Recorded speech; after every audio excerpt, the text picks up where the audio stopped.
Hi, this is Wasabi, and today I'll be doing an unboxing of the Casio G-Shock GA2000E 4DR limited edition analog digital with carbon core guard.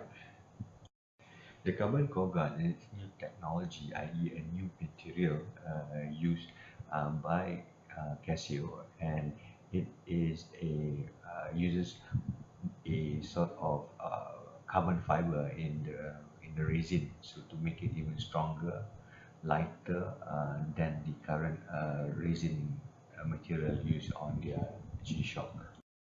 For more information about this watch, there is a link in the description below, and it gives a full write-up about this watch. Why I bought this watch is because it's the first one, the first G-Shock. So I think as a for collector, this is something interesting and unique about this particular model.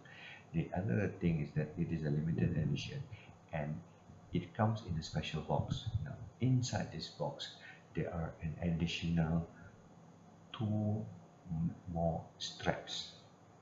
So you not only get, so you actually get three straps with this watch, and all three straps comes from quick release lug bars.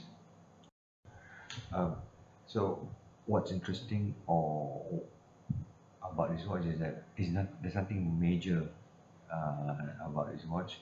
It is battery operated. It's not even solar powered. It doesn't have Bluetooth connectivity. But the fact that it is a G-Shock and it is deemed to be close to as strong or even stronger than the original G-Shock created by Casio. Anyway, enjoy the photo stream. Please follow this channel for more videos in the future. Thank you so much.